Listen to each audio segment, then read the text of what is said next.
And I feel I wouldn't have Brady and Deegan or you in my life if it wasn't for your dad. You know what I mean? Yeah. That's where, you look back to how things start and how things get you to where you're at, and there's always someone or something that started that circle or that evolution of things. Yeah.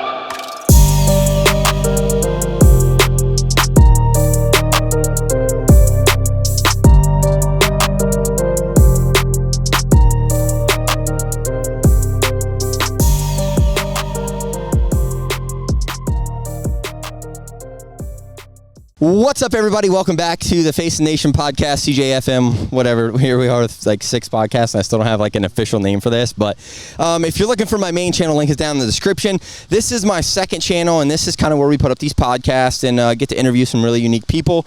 And today, whatever you want to call it, we actually have my brother-in-law, Doug Rose. Hi, guys. This is going to be a good one. Oh, we got some questions. Well, we've got some juicy questions for you. I'll try to give you some multiple word answers, not just one word. All right. We appreciate that. So for most of you who don't know, Doug Rose is the owner of Bridgeport Speedway, and that is where I frequent the most to race, not only because it's, my brother-in-law's racetrack, but because it's literally the best racetrack. It's my favorite track to go to. It makes me feel like a hero because I have so much banking. I go anywhere else and I suck. It is what it is. Like I don't think you understand from a driver's component. The banking makes you feel like an absolute hero. Like I can pull moves that I normally couldn't pull at like a Dixieland or even a Grandview. Like, I mean, people say Grandview has like nice banking and all, and no hate or shade towards them, but they just tear up so much stuff there. But I kind of like it when we race with you because there's a lot more room to move around. Thank you. Yeah, no, that banking, when we designed it there was for that same purpose, what you're just saying. It makes you feel like a hero any lane that you go in, and, you can race any lane. You don't need a curb to hold you in. Basically, the banking will do it wherever you go. All right, so for most of you who don't know, Bridgeport Speedway, it's basically, would you consider a 3/8 mile? We call it a 4/10. Okay, 4/10. Not a 2/5, a 4/10. This shows you all just how much, I know. But, I come up there and race and, have some fun with y'all. But Doug owns Bridgeport Speedway. It's in Swedesboro, New Jersey. It's just literally across the bridge from Philadelphia. And there is a lot that y'all have going on. I mean, you have World of Outlaw sprint car races. You have dirt late models, the dirt modifieds, a.k.a. what some people call, mud turtles, and then they call us the push starts, the sprint car people. It's like, isn't that weird how modified and sprint car people, we just don't really get along or associate for some reason. At least it's not reciprocated that way for us. No, they don't get along, but for me, it's fortunate that we're able to run both the divisions, and fans love to see the modifieds and the sprint cars. That's why we run them both quite a bit. What's your favorite, Doug? What's your favorite race to watch? Doesn't have to be out of any of them. I'm just wondering, what your favorite is? It World Outlaws? I like my street stocks. Okay. Street stocks put on one hell of a race. It's just they really do. When you got a nice feel to them, and just knowing what they're going through behind the wheel. They got that big old steering wheel in there, and they're trying to manhandle that big car that really doesn't handle for shit. So they're doing a great job, and you know what they're going through in there, and from racing, you get a good car underneath you, it's easy to drive, but you get a thing like that to drive. These guys put on a hell of a show. What are they supposed to weigh? Those? I don't know, a lot. It's like 3,000 pounds or something, probably, right? It is 3,000 plus. I think it's around that. It's over 3,000 for sure. Gosh, it's like driving a lead sled around the track. Like you got to put your gonads in the car and then get in after. I mean, because if that thing, that's a car right there where I feel like once it hooks right, there's really no recovering, 3,000 pounds of shifting weight towards the wall. I mean, it's. With your modifieds and the sprint cars, now we got the quick steering in them, and they still got good old grandpa steering in there. So they're not just twitching that wheel. They're sawing all the way around the thing, trying to hold. You put on a good race. Oh yeah. And this might be a hot take for most people, but I actually believe that your sportsman modified sometimes put on a better show than the big blocks do, or the. Well, you have spec motors, right? The spec class, but right. Yeah, no, I mean, honestly, all the divisions just put on a great race, and when we built the track, the idea was to build a race everywhere, and now, when you go to most racetracks, you're kind of stuck in the preferred lane. At Bridgeport, there is no preferred lane. If that guy's in front of you going high, you just go low. If he's in the middle, you go high. It doesn't really matter. That bank can hold you in. So, the sportsmen really do get an opportunity to show what they can do. Same with the street stocks and, of course, the sprints and modifieds. They just all, can go wherever they want and do whatever they want. So, all right. I remember when you, when news came out that you were going to purchase Bridgeport, and you were going to tear down the 5/8 mile and put in this new, what you at that time called a 3/8, and then you went a little bigger to a 4/10, which was good.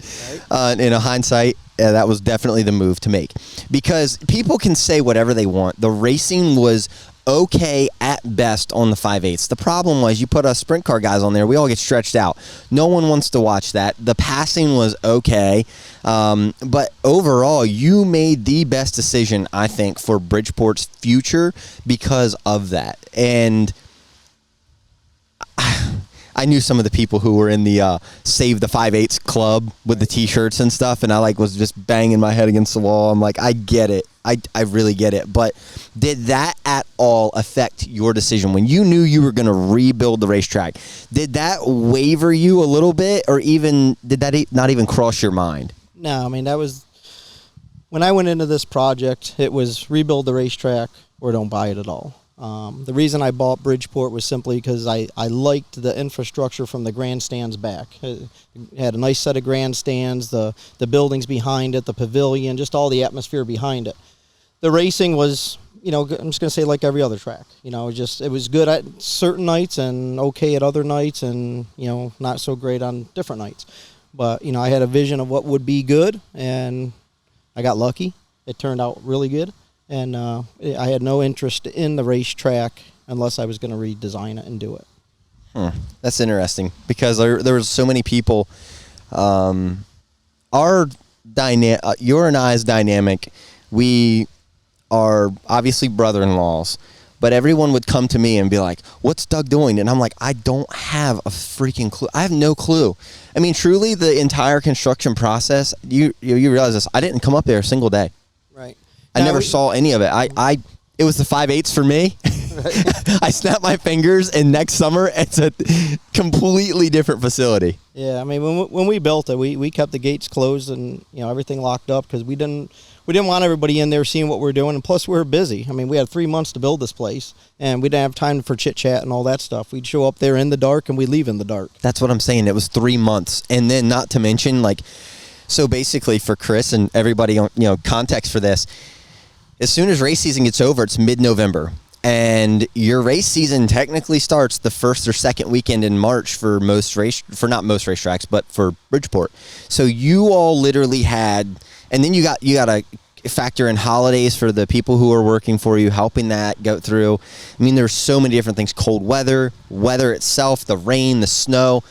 I mean, when you told me that you were rebuilding the racetrack and it was only going to take 3 or 4 months, I was like, I have no idea how long this stuff takes.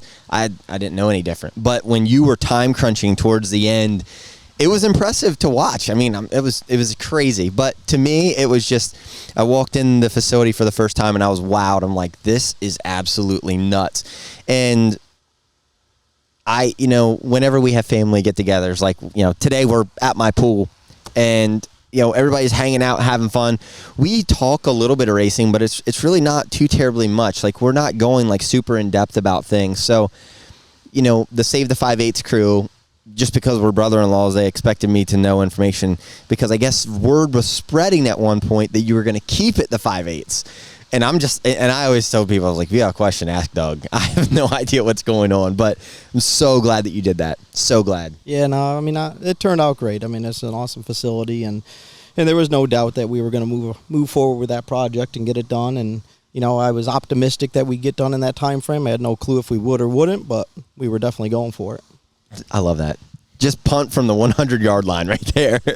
Yeah, I mean, we're out there cutting the guardrail out the day after the last race, and we were putting up the fence the day as we were going into the opening week. Unfortunately, we ran into COVID there, which gave me some more time to kind of tidy up some other loose ends. Oh, yeah, that's right. I remember that. Which that got a little scary, but The building process. There's just one really cool story I want to tell about that. Is it's a scary story. We're constantly building and pushing and dirt and just moving dirt all day long, loaders, bulldozers, and we're working in the mud. We're working in the cold. And the one day we're pushing the dirt on the outs. The guys were on the infield of the turn one, and I'm on the outside. I'm stuck in the mud over there, trying to walk through this stuff with all this warm gear on, and I fall. And my body goes one way, my legs are pointing the other way. And I'm like, you better figure out how to get up, because these guys got some big equipment on the other side of you. And when they bulldoze this thing over here, you're just laying here. And it was interesting, because I was like, man, you better get up here, dude. You got to figure out how to get up. But, obviously I just managed to get up. I could walk. I was like, all right, I heard a lot of things pop and creak, but we're okay. And but it's just stuff like that going on during the whole building process. We did some hairy things. You're up on the banking there's 30 feet tall, and it's way up there, and just running equipment up there that I've never run before. I mean, I never worked on any of this big stuff, and we're driving these freaking big haul trucks around, and it's all new.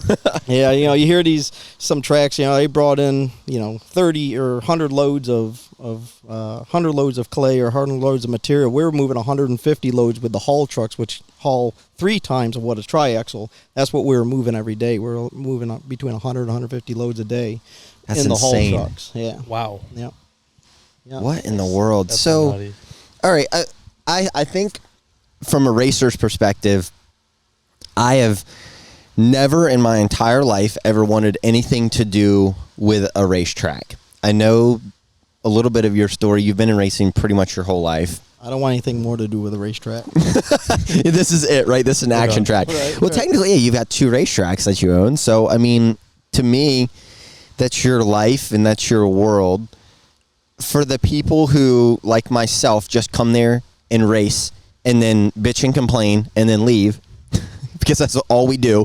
Every racer out there absolutely just, it's in our blood, it's in our nature. And I think what really doesn't help is we have hot temperatures that we're racing in. We're in hot race cars. We're in race suits. Sometimes, we're all out there. We're built to win. We spend hours in the shop. And then when our night doesn't go right, or track conditions aren't perfect because we're a bunch of princesses, they come and bitch at you. And I get it. Like, I have, just like most people, hundreds of thousands of dollars in race equipment. And when the track's not perfect, guess what? We all have to race on it. And I'm going to touch on this topic because we don't talk about this, and I'm interested in this. What's the worst part of owning a racetrack? Is it the weather, the people, what is it to you at least? Oh, that's a tough one, because I got 2 on the top of my mind. All right, they can tie. We don't have a scoring system here, so you're good. Go for it. The weathermen who just cannot get anything right. It's amazing. Yeah. It's amazing. That'd be such a good job. The other night at Action Track, we went into the night, 0% chance of rain. And we got rained out at intermission with a tiny little cell that came over and ran right over us. And did you really? Yeah. This past week? Yeah, we lost both features. Of course, was that the USAC race? Yeah. Yeah, so we got double USAC, we got twin 30s coming up in a couple weeks. Gosh. But yeah, no rain, and here it comes. But usually it's the other way around. They're predicting doom and gloom, and then, it doesn't rain, and then the fans don't come out and stuff. And of course, the drivers and the teams, and I get it. I was a racer too, and I get the enthusiasm, the frustration, just everything that goes in the night of racing. Everybody wants to win. Everybody wants to take home that checkered. Everybody wants to be a hero. But unfortunately, there's always, a handful of people that go home pissed off. And that's just the way racing is, and which is one reason I don't race anymore. I was tired of being annoyed and pissed off all the time. So I decided to buy a track, and I just get annoyed and pissed off at me. Mm-hmm. But all in all, those are the 2 toughest things to deal with owning the racetrack. Other than that, everything goes pretty good. But it's a 24-hour a day job. I'm constant. When you were saying here about we don't talk about racing much here, during our family gatherings. Well, when I'm quiet and I'm not saying nothing, I'm thinking, what am I doing? What do I got to do? What do I got to get done? like right now I got a bunch to do tomorrow, so I got a lot to do. There's a good half hour here. He just wasn't talking. It makes sense, He's zoned out over there in his own corner, floating around. Like, damn. Right. Yeah, I was just kind of curious. So again, everyone knows obviously I used to race dirt bikes, but I still do. But none of my friends have ever like purchased a track. So I was curious how you got into the whole, I guess, owning a track. Like, where did that come from? Do you just go like talk to the people? Like, how do you get into that? There's a lot that goes into that. Well, I mean, it started with Action Track. A good friend of mine who I'm actually partners with at Action Track, Rich Tobias, he was looking at actually buying a track. It's 11 years ago now. That's how we've had Action Track. We're in our 10th season. He was looking to buy, and we were just talking one day, and he's like, I'm looking to buy a track. And I said, well, if you find something, let me know. We'll talk. And he called me up and said, I'm looking at buying Kutztown. I was like, really? That little tiny thing? Well, now Action Track is probably, if not the premier micro sprint track in the country, it's definitely one of them. Flow Racing, obviously everybody knows, is the top live streaming platform in the country, and Action Track's one of two tracks that they cover that have micro sprints. Wow, I didn't know that. Yeah. That's really huge, actually. Yeah, That's awesome. It's an honor to have that. To be a part of the whole program there. Well, I mean, talk about this for a second. I guess kind of multiplying on the weatherman, and when things don't go a certain way. You've been a driver yourself, so you understand some of our frustration. I talked about this on a couple of previous podcasts ago. So I bought a Speedster back in, I don't know what year it was, 2015, 16. I've had a couple concussions since then, so that's why I can't remember. But somewhere around that little general area, I came to Action Track, and I cannot remember this guy's name, but him and I got into it on the racetrack. Frank Jankowski. I'm guessing. I don't know. Yes, we're calling people out. Let's do this. Let's go. Frank, you remember this, bro?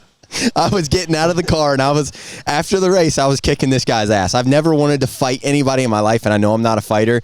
He just stomped a mud hole in me, regardless of how tall this guy was. But note to Chris, mute his name before we post the podcast. I don't even think we have to mute his name. Oh, Frank's a good dude. Okay, I'm just joking. I've never met the guy before. I'm sure he's great, but it's just heat of the moment or whatever. So I was a real hothead back then. I can be still, but I've gotten a lot better, and I think we can both admit that. But I've rode around Action Track for an entire lap and a half with my middle finger hanging out the car at the guy because I was pissed. Like, the guy literally was tearing my back bumper off, like, for the whole heat race. And all I remember is on the receiver, which is the basically the radio communication that we drivers have with the tower and race control, telling us, hey, there's a caution, red flag, whatever, green. And it was Doug's voice that came over. Put your hand back in the car or you're black flagged. You remember this? Put your hand back inside the car. How many times did you have to do that for CJ? A couple, but it stopped. And then the smartest thing he did is he didn't get out of his car and go after Frank, because Frank's a pretty tough boy, and he would have kicked his ass. I get my ass kicked. There's not a whole lot of people who I could probably kick their ass, but I mean, you stormed over to somebody else's pits this year because of a little heat race thing. I mean, it's still there. It's still inside you. I know. I don't. Any other racetrack, I would love to cause a stink because it's heat of the moment. But when it's your track, I'm kind of in handcuffs a lot of times for things. Stay in them. There's so many times I'm like, grip the steering wheel. I'm like, just fucking breathe. Just breathe. I was hoping for a second Doug was going to be like, no, just go for it. I don't care. Like, if you want to fight, whatever. No, he's harder. He's just like my dad. He's so hard on me. Like, anything I remotely do, it's like eyes are on me. But no, it's probably a good thing, though. Yeah, you got to do what you can to keep your racers in check the best you can. I mean, it still gets rowdy. Most of my racers, they're pretty respectful to me. They will get pissed off at another racer and get going, but when I come over and kind of get involved with it, they usually diffuse it pretty quick. And of course, then they got to yell at me a little bit, but at the same time, it gets diffused and everything goes good. Well, also you have to play the. You have like three roles technically. When a situation happens, you have, track owner / promoter, and then some of these people you are friends with that you've known for years and years, and then you also have to play the other part of you got to stay neutral. So it's got to be tough, right? I mean, especially when there's calls on the racetrack that are made that may or may not have been the right call at the time, right? Have you ever, I mean, obviously the drivers meeting that one week was pretty interesting. That was really cool, I thought, because in a sense, we all don't know how powerful social media is. Right. And I'm going to testify to this. What you did, like, it doesn't matter who it was. What you did was right in the driver's meeting, because the problem is it's like getting run over by a bus and standing in front of it again. You know it's going to run you over unless you pull the air brakes and stop it. Right. So, I mean, social media definitely affects you and the track. And right, social media is, it's had a lot of negative effect on everything in our country, in our world, actually. Something interesting that my one announcer had said to me about a month or so ago. I was kind of whining a little bit about social media and this and that, and he said, back in the day, before we did driver interviews in Victory Lane, you never heard anything. I was like, what do you mean before we did driver interviews? We always did driver interviews. He's like, no, you didn't. We didn't do driver interviews prior to, I think he said like the mid-'90s or whatever, when we had cordless microphones. Oh. So he said, before that, Joe Driver get pissed off on the track and just go back out into his pit and complain to whomever or whatever and this and that. And then once interviews happened in Victory Lane, then that guy would spout off about whatever he wanted to spout off about, and the fans would hear it, and now it's all, escalated all the way, or evolved up to social media. Now you're heard around the whole world. And, I know people feel the need to vent and say what they got to say, but unfortunately it's usually the cowards that say what they got to say on social media. Bingo. I'm a real easy person to approach and talk to. People do say I get pissed and fly off the handle, but that's usually when you trigger it. If you got to come up to me with a situation or a complaint or whatever, I'll listen to you. I mean, I can't say I'm going to do what you need me to do, but I'll definitely listen to you and try to help the situation. Yeah, well, you're going to do what's right and what's within the rules. Correct. Always. And, you get criticized of, like you said, I have friends. I got a big circle of friends when it comes to racing. Mm-hmm. I mean, I've been around all different levels of auto racing, from pavement cars to Busch Grand National, the modifieds, the sprint cars, just everything. I've been around them all, and I got friends and everything. But when it comes to running the track, you got to stay neutral as you can and make the call that needs to be made, or do what needs to be done, or discipline who needs to be disciplined, regardless if they're your friend or not.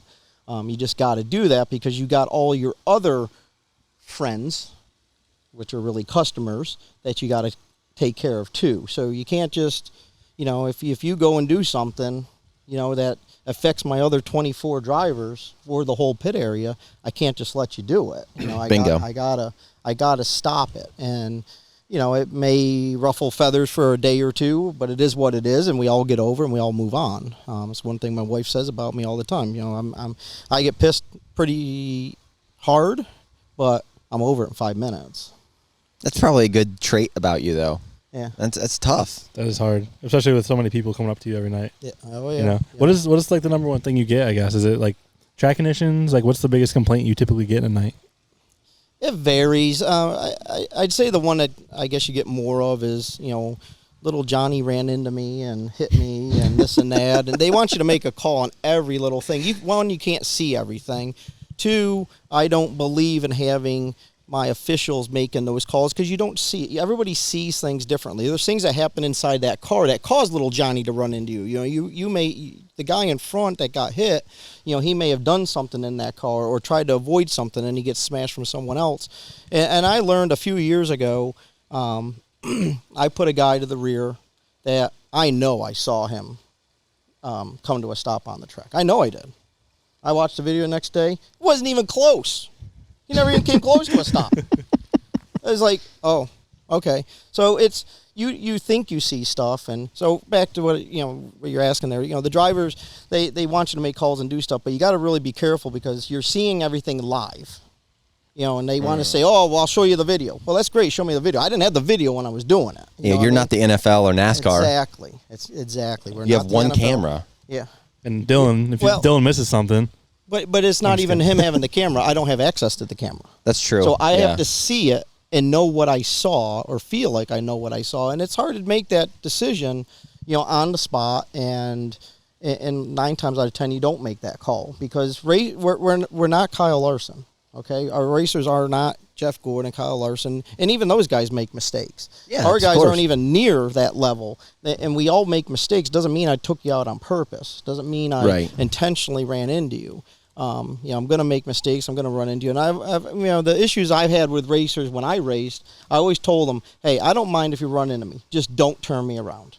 Okay? You run into me, get off of me. And that's how I kind of take it when I see stuff happen on the track because, there's reasons you get into guys. And usually it's not because you wanted to.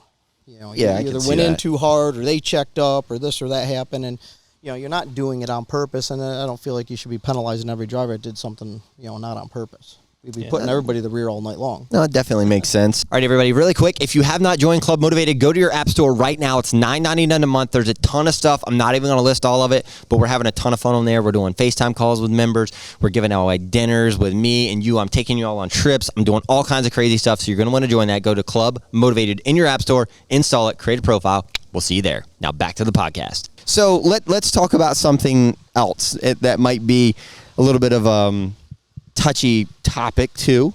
I like talking about this kind of stuff. This is the juice. People love the tea. I mean, has there been one particular moment this year that stood out above the rest?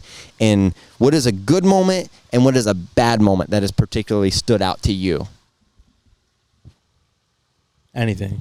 The good moment's easy, but we'll start with the bad. Bad yes. Oh. Drama sells. There's so much of it all the time. I mean, we've had some ups and downs this year. With our track surface, we got a little bumpy here for a bit. That was frustrating for me, but we put our heads together and got that sorted out. We had just some instances on track that got going crazy. We had some social media stuff that got going a little crazy. I don't know. I mean, I don't know if any one of those stick out. I mean, they all had to be addressed a certain manner. I guess really, I'm going to wrap that all into one thing. We just had a season so far that's been frustrating for me. It's every week there's something. And I don't know why that's happening this year. Every week there's something that's just... can we have a night go smooth? I don't know if people are just getting complacent and feel that they can say and do stuff or whatever now that we've been here 3 years. It's just been one of those years that's like I just walk out of that track with something annoying me for the whole night. How can we fix it? What do I got to do to rectify it? What do I got to do to make that person happy? What do I got to do to get that person not mad at the other person, whatever it is that particular night. It's just been a frustrating season in general with that type of stuff.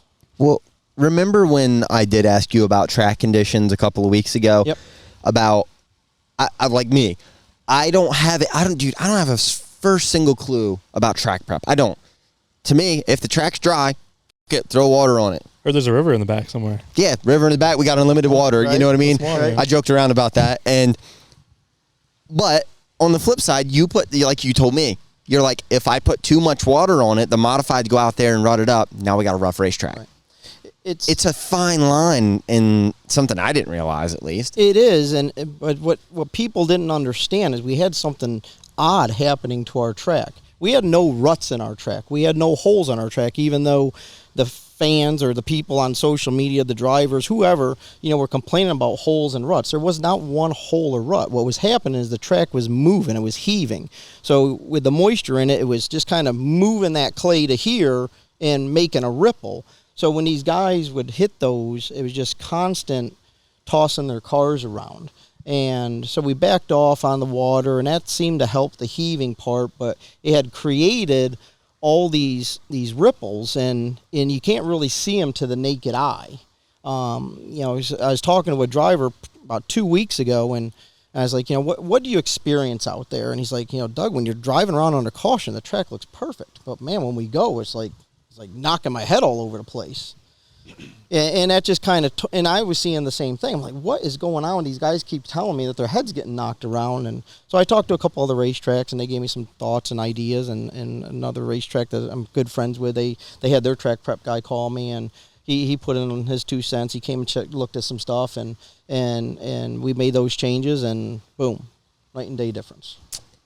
It's incredible when, you get an outside perspective in that, sometimes it's the little things that you may not have thought of, but also not blaming the modifieds. And this is not me hating on modifieds. I'm a sprinkler guy. I like it. Here we go. I'm not even going to go there, but it's just my opinion. But, you said something interesting, that the modifieds are going from torsion bars to coilovers, right?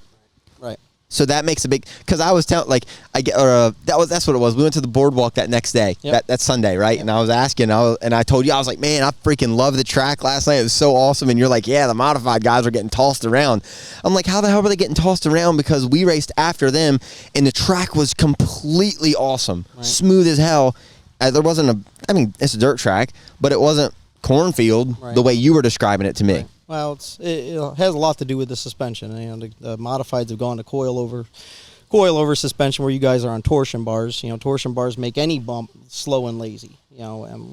Coils, you feel everything on the racetrack. And not only did they go to coilovers, they went to what we call left side suspension. And that left side stuff it's a very aggressive suspension. So you compound that with coils, then you compound that with some bumps and stuff on the track. It's a handful inside that car, and I get it, and I know what they're experiencing, and once I got enough information, then I could actually take all that and figure out what the heck was going on, and we got that sorted out and got that taken care of, and moving forward from that. Can we just publicly say that sometimes us racers just probably need to quit worrying about voicing our opinions and just go drive the race car? Well, that'd be nice, It's always the track's fault. It's always. It is. Never the driving. They never suck at driving. Track always sucks, though. Right? Doug, it's never the driver's fault. You remember that, right? It never is. It never is. It's either the setup or the track. Right. Car this, car that. Right. How about we accept responsibility? Yep. When I come in and I finished, anytime I've ever come in the racetrack, I come in and I tell Chase, I'm like, sorry, dude. He can only do so much. It's up to us drivers too. If we have an 8th place car, if you're a good enough driver, you can make it a 5th place car, Right. But instead, I could be jumping down Chase's throat or blaming the track or whatever. We all have to race on the same surface, bud. And that's 100% right. I remember when I, went back when I raced. I came in off a racetrack, and came in off the heat race, and it was, in my opinion, it was horrible out there. It was dry, it was dusty, slick, rough, everything you could hate on a racetrack. And I'm carrying on, bitching and moaning, and a friend of mine's parked next to me, Kenny Brightbill, and he says to me, where'd you finish? I was like, second. He goes, well, how'd you finish second if the track sucks that bad? I said, I don't know, just did. He said, you got to remember one thing, Doug. We're all on the same track. You want the worst track you can get. Oh, who's this? What is going on? We got a shark in the bag. Oh no, we got a baby shark. Is that Brittany? I thought we were looking at either Brady or Deegan over there. Oh boy, Brittany, the people have questions for you. You want to jump on and answer them? Yeah, you want to answer any of these questions? Why the track was so bad last week? You know why? I was in the middle of a really good story, and some shark. So the point I was getting at there is, his point was, don't worry about the racetrack. Worry about yourself. Worry about your car. We're all on the same track. If you're better than them, you'll beat them. You want the worst track you can get. If you feel you're better than the other guy, their mind is getting screwed up with the racetrack, or their mind's getting screwed up with whatever's going on. If you can overcome all that and just race what you got, you'll persevere. And ever since then, I've never complained about a racetrack, because I don't mind if it's got issues on it. You see a hole in that corner, don't hit it. Instead, they want to drive through it and complain about it. Well, the problem with holes, when you go through that hole, what do you got? You got grip. Okay, mm-hmm. You got grip, and a hole gives you a lot of grip. So guys continue to drive through them, and and every so often when you hit that hole wrong, it's going to throw you. But a hole's full of grip. So we go in and you hit them. But, if that hole's bad enough or whatever's wrong with the racetrack, it's slick or whatever, you got to stay away from what the issue is. If it's, slimed up here in the one corner, stay away from it. That's what you got to do to be better than the other guy. And, you take that stuff and you take it to your advantage. I've always wanted the slickest, worst racetrack that you can give me because I already beat half the field mentally. Yep. Okay. Yeah, now I just got to beat the other half with talent. Yeah, when you want it, you're ahead. Yep. You're not going into it with a bad headset or Exactly. anything. Like, you're like, all right, let's do this. So, I mean, you've definitely had to deal with some adversity this year with track conditions and, weather not being favorable, and you water the track a little heavier this week, and because we're expecting a little bit of rain, should we hold off on that? So many different things as a racetrack. I think that's probably it makes me sick to my stomach thinking about, owning a racetrack and having to deal with weather or any type of entertainment venue, but especially a racetrack when it has to be right. And people, we're right now in a tire shortage. I mean, you got a guy like me. I bought 20 left rears and 20 right rears at the beginning of the season before there was a tire shortage. And me, I'm a gasser. I've gone through 94% of my inventory this year. But guess whose fault that is? It's mine. Correct. When the track is dry and I go off in the heat race and burn off a set of tires, guess whose fault that is? Is it mine or yours? Yours. I think it's Doug's. Thank you. It's not Doug's fault. But No. I'm going to get Are we blamed sure? for it. No, but everybody wants to blame Yeah. the track. I mean, Well, isn't Doug the reason why there's a part shortage? No, Doug's the Isn't Doug- reason he's the there's reason gas prices are high, too. Yeah, that too. Doug's the reason why we have a racetrack, and for all of us hobby racers, we have a place to go on You Saturday. guys aren't night. going pro? Absolutely NASCAR's not down there scouting you guys? No, NASCAR is not scouting the pits unless your daddy's Come checkbook's on. big enough to take you there. They're not even worried about you. Weird. Those guys Same thing bitch with and the Outlaw complain like Tour. they are. Yeah, You'd think. It's funny you said what you said about the heat race there, because just the other week we had USAC in, and throughout the night I'm always constantly checking on guys' tires. How is it? Because it gives me a gauge of where I'm at with the track and stuff. With the tire wear. And I asked them. I said, how's your tire wear? He said, we're all fine. We're good. He goes, our guys have learned that they run used stuff during the heats. They don't need to win their heats. They just need to make that handicap. To get however they do their qualifying. They just need to make the handicap. They don't need to win. All we got to do is make the handicap. So they don't run their new stuff in the heats. They put new stuff on for the features. They run new stuff in the heats. Makes and sense. They burn that stuff off. They grab whatever they can. They don't care. They care about their stagger, but they don't care about their stagger. Just get the car close enough that they can manhandle it, get it through the handicap, get where they need to be for the feature, then dial that thing in and do it there. And again, that's just not saying you're doing it the dumb way, but you're doing it the dumb way. No, I am. I respect it. You know what I'm saying? For real, yeah. But the point is, they understand there's a shortage, and they race how many times a year? You know what I mean? And they've got to manage what they're doing, and that's part of racing too. And that's what I've told my racers with the tire shortage. We're going to keep don't not come to a race because there's a tire shortage. We understand there's a tire shortage, but until we're out of tires, we're not out of tires. So you just keep racing. point. If you guys pick and choose races to come to and don't come, and I don't have enough cars here for 2, 3, 4 weeks, then I got to start thinking about closing the doors for a week or two to survive. But if you guys keep coming, and so the point is, we always just got to manage what we got going on, keep racing until we can't. It is amazing how there is a tire shortage, but we all seem to always have tires. We might go into a weekend that there's not tires in that tire truck, but they're usually here next weekend because you still have them in your trailer. That's true. So Yeah. CJ's got him in his trailer for sure. Yeah. They're in a trailer somewhere. And most guys do. They may not be the newest stuff, but there's something they can race on. There's something decent enough. Now, if we go 2, 3 weeks with nothing in that tire truck, then we're going to have a situation, and we've yet to have that at pretty much every level. And to kind of like piggyback off that a little bit, I was thinking earlier when we were talking about why everyone's kind of aggressive this year. And do you two-part question? Do you think the racers are a little more aggressive and rough this year because of the part shortage, like all around, like they're kind of worried about beating up their cars? And then also have you seen any big effects, like, I don't know, your water trucks? Have you had any issues with the part shortage that bothered you at all? To answer the driver part of it, I just think it's just a unique year. I do think everybody's a little on edge with just everything going on in the country. Everybody, when they have an issue, they want to point the finger at that situation or at me. But I just think everybody's just kind of on edge and worried where we're going. Like right now we're going pretty strong at Bridgeport, but the economy's still doing what it's doing, and I know that we all could be shut down in September. I mean, if gas prices go to $7 a gallon and fans still can't come out, I know I'm not through the season, or tires may not get built or whatever. But as far as have I experienced anything with the parts, nothing on my racetrack end of things. Only thing that we see is some drivers can't make certain races because they haven't been able to get their engines fixed. Oh, we know that feeling. Oh yeah. Engines. And when this whole part shortage stuff started last year, it was a situation, but it wasn't as aggressive this year.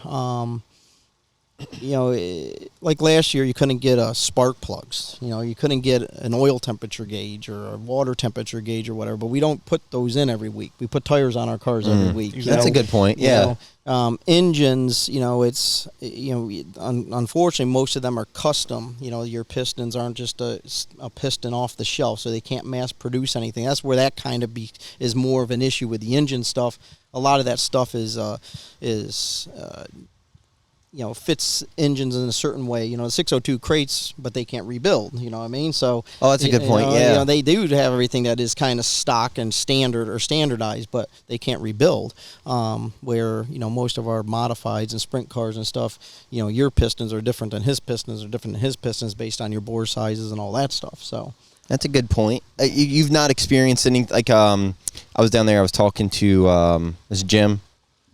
My parts guy? Yeah, Hoffman's. Yep. So I was talking to him. I was like, this sounds stupid, but whenever I order something, I order 4 of everything. It's standard. If I buy a pair of shoes, I'm buying 4 of them. If I like it, I want to make sure I have them. So that makes a lot of sense. When I get shoes, guys, when my wife buys me a pair. And I got what I got. Do you need another pair? Where's Brittany at? Brittany. We'll get her out here.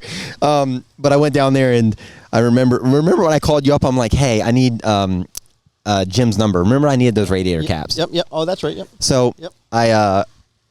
You called him up and said, hey, I need 4 radiator caps. And you instantly said, what do you need 4 radiator caps for? And I was like, well, I've got 3 cars and 4 radiators. We need backups for everything. And I'll never forget this. You were like, all right, click. Call me back. Yep, he'll have him there at the track on Saturday. So I go up there to him, talk to him, and I'm like, how's part shortage and all that going? And I asked him, I was like, hey, are you a KSE dealer for the steering boxes? And he's like, no, we don't carry those. They carry something else or something. And another thing is steering boxes. We have to have it to race. There's part shortages in those. I was trying to buy one extra just to keep, a second one in the hauler. And you can't find it. It's the weirdest things that you can't find that you would never expect there to be a part shortage on certain things. Right. Like the spark plug thing last year. Who in the hell would have ever thought that? Now we're in the tire shortage. We should have enough rubber out there and all of this. But as far as modified tires, there was a week where American Racer shut down. Is that what I heard correctly on the internet, or was that bullshit? Recently, or a couple of weeks? That was a couple months ago or something. A couple of months ago, they actually they ran out of the fabric that they need for when you see cords come through on your tires. That's the fabric in there. They were having a hard time getting that, and their shipment, they just didn't know when it was coming. They had gotten 2 weeks behind, and by the time it got the 3rd week behind, now they were fully out of it, so they had to shut down. But they did a amazing job, in my opinion, of being able to sustain, even though losing those 3 weeks. So for everybody, we just had a really weird camera glitch. We're talking about the tire shortage thing and a lot of misinformation on the internet and a lot of misinformation just in the racing world. Fill us in on they didn't stop producing racing tires. They're just not, they can't make as many. Well, they can't. They can't make as many fast enough is the problem. And so that's where what I'm understanding with all the shortage in the whole country is simply that, we shut down production for basically a year and a half with everything. So that whole year and a half of production of everything got shut down. Everybody got behind and used the stuff that they had. So fast forward to what we're into now, they're building tires as fast as they've always built tires. They just can't build them fast enough as we keep using them. And a lot of your fans wouldn't know is that we all race on different compound tires, hardness, softness, different size tires, this and that. Where these tire manufacturers, they only have a few different molds for the different tires, so they can only build certain tires at a time, and then they got to stop with that one, build the next one, stop with that one, build the next one. Well, meanwhile, you're using up. So this should take Bridgeport's tires. We did something this year different than what most of the tracks in the Northeast on American Racers were doing. Almost everybody runs the same compound, right rear, left rear. I put both of my divisions on different compounds that nobody else was running, so that when they build my compound tire, I get them all. Where when they build the other compound tire, the 48 that almost every track's using, they do build more at one time, but they got to split them amongst like 10 tracks, so they get less than I get. So that's why we haven't had we're always struggling every week with tires, meaning there's not enough for every racer in the pit, but there's enough for every racer that needs to buy. Makes sense. So what's happening in the tire industry, and you guys actually just ran into this a couple weeks ago. They didn't have tires for you the week that you were at our track, and they were being built at that time. They just didn't get them done to send them. So they're basically a week or two behind at times with that particular tire, and that's where you hear they're out of tires. Well, they're not out of tires.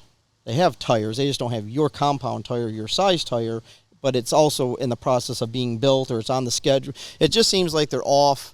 They're just off. You know what I mean? And they just can't quite get over that hump to get caught up. And as we get these rainouts, they do get kind of caught up. I'm in a situation right now at our track that we're on a build for the last weekend of this month. I have the tires that I have, and I need to make sure that we're going to have enough tires to get through the end of the month. But also with what I got, I know I'm good. Okay, so that's not a worry. I'm not worried. Not worried at all. So it's worked out, and it's I'm a believer everything works out. I tell people that all the time. Whenever you're upset about something, it always works out. Just you got to get through it and keep moving and keep moving and moving. And when you stop moving is when things go awry. So with the tires, they're being built as fast as they can. They just can't keep up with the demand. And it's not that they're not trying. It's just they can't keep up with the demand of the tires right now. Gotcha. And do you think that you've lost any racers in those divisions this year because of that? Because of your track running a certain tire?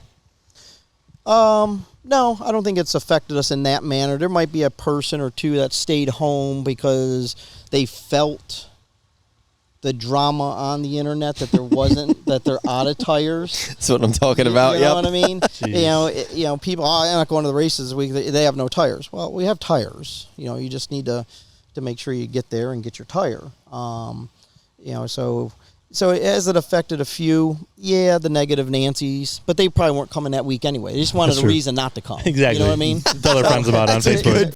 They just wanted a reason not to come. Yeah. So the guys that are racers, the guys that are racing, or you want to race this weekend, you're coming, and you got a tire, and that's just the way it is.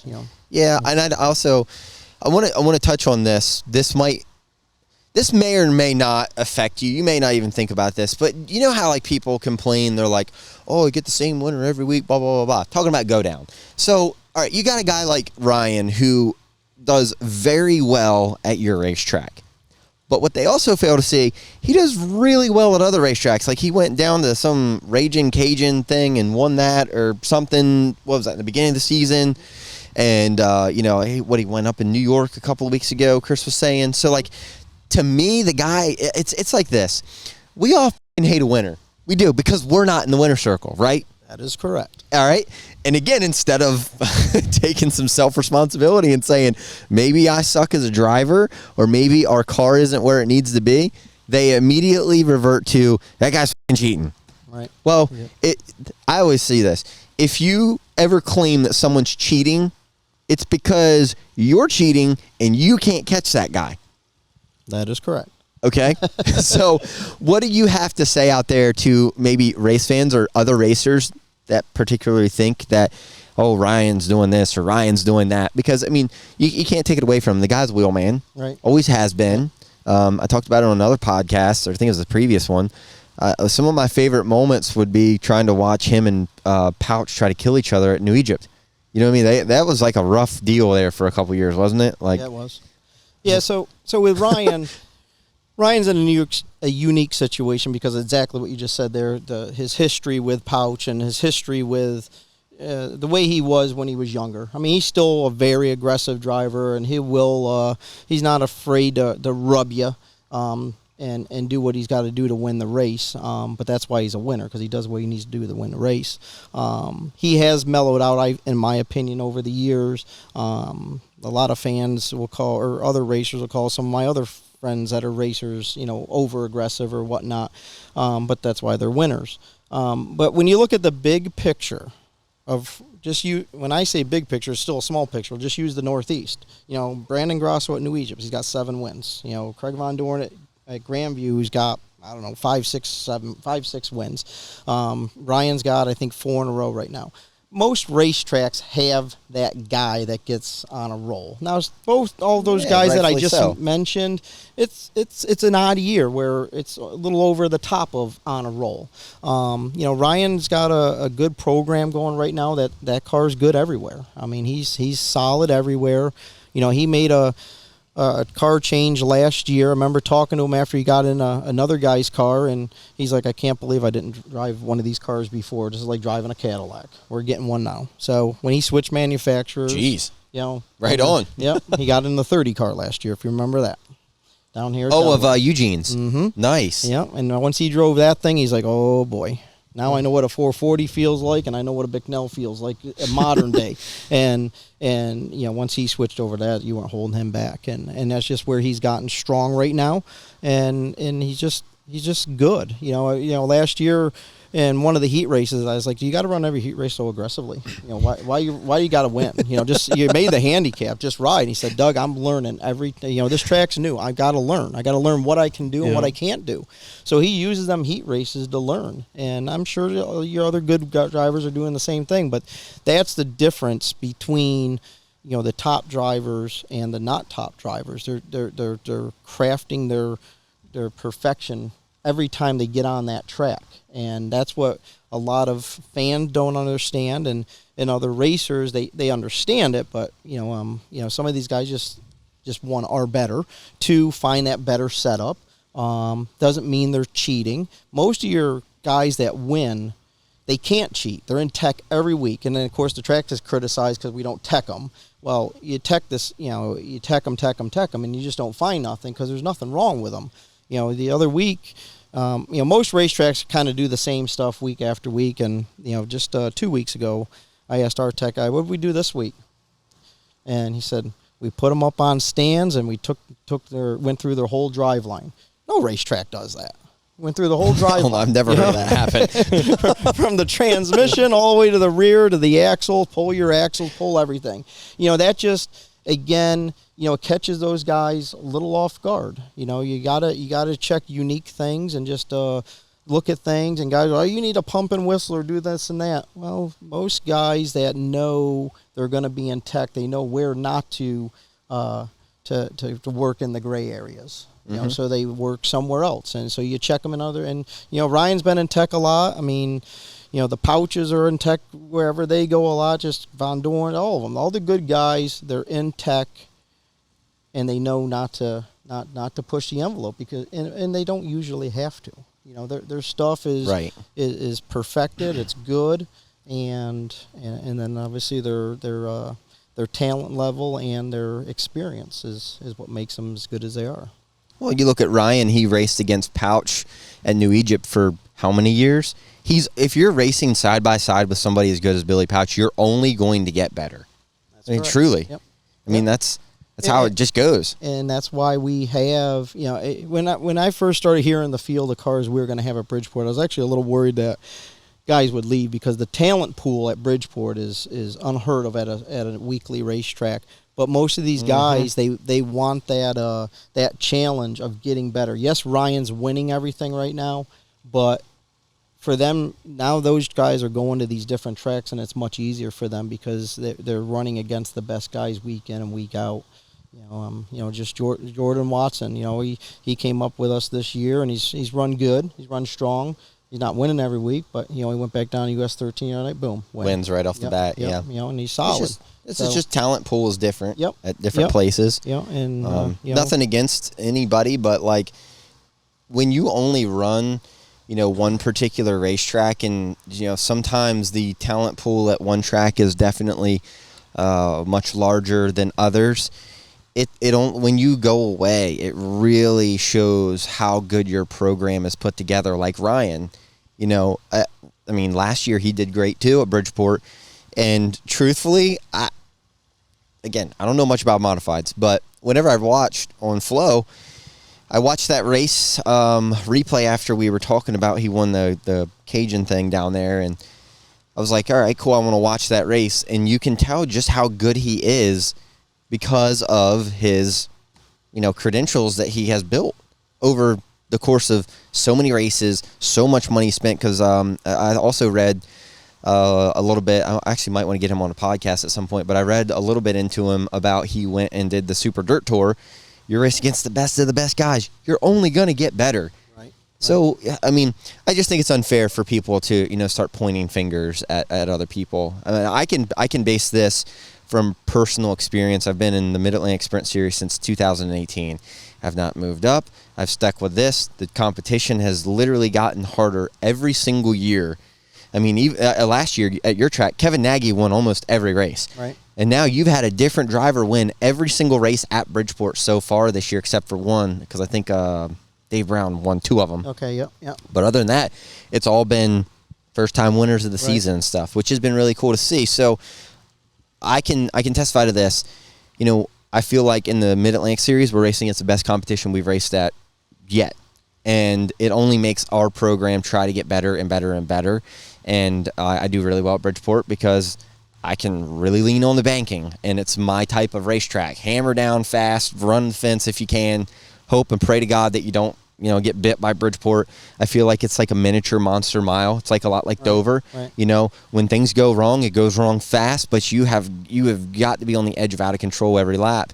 So, our program, we've stepped it up from help from the West Coast, from some particular people. Right. And, I was literally spinning and chasing my tail since 2018 up until this year. And we finally have a program together like Ryan. He has it figured out, and the same thing with us now. We finally have our eggs in one basket instead of taking information from 5 people and trying to make a good race car. I'm sure that's probably what he's done. He's collected enough information in races now where he can go out and do that. So do you ever have people that come up to you and say, I want this particular car tech? They don't come up and say I want the particular car tech. They constantly say stuff about Ryan's car. This is wrong, that's wrong, and they're, and when they say that, you shake your head because they got to be smart enough to know that just because if he would have something on the car that is wrong doesn't mean that he's just going to go win all the races with it. If you're fiddling with a carburetor, you're not going to if you're running a 650, you're not going to put an 1150 on it because it's pretty obvious. You're going to take that 650 and you're going to tweak it. So you're going to do a little bit to it. Well, is that little bit going to make him win all these races? No. So that's where, it's not one thing that makes him good if he were cheating. Okay, so it is frustrating when they say that, but no one comes up and just says, you need to tech this guy or do this. They just constantly nag about the winners, and it's been that way forever. Well, it's always been that way as far as I've been. Yeah, it's not just because it's him. It's just been that way forever. Go ahead. I was wondering, can you do that? Can you protest and get people teched? Yep. So you can protest. You could somebody could put up money to tear Ryan completely down. Now they got to have a legitimate reason. They can't just go up there and say, hey, I want to tear him down because he's been doinking my wife. You can't. Oh shit!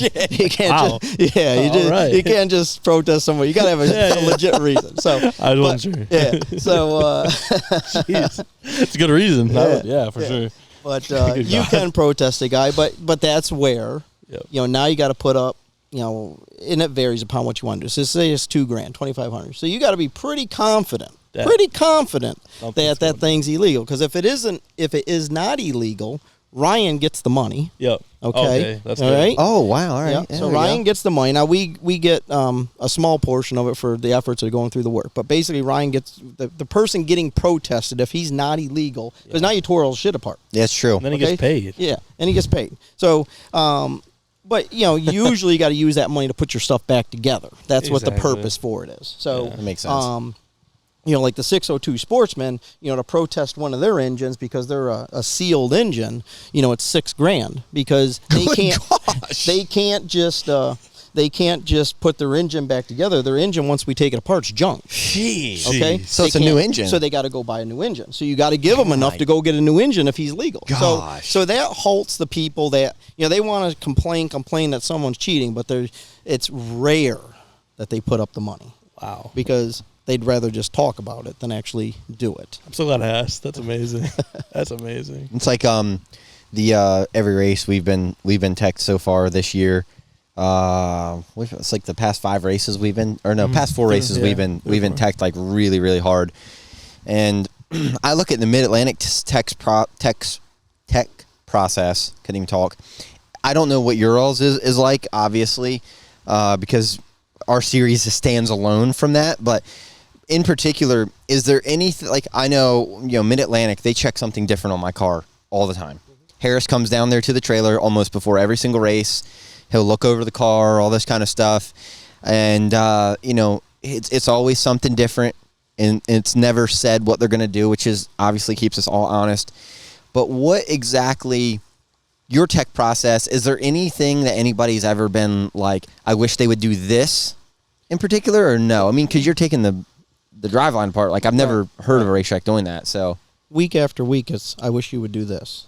You should do this. You should do that. Even though we did it last week, so Should have been there, right? several tracks, unfortunately, do the same thing week in and week out. Your normal thing that you got to do is fuel, carburetor.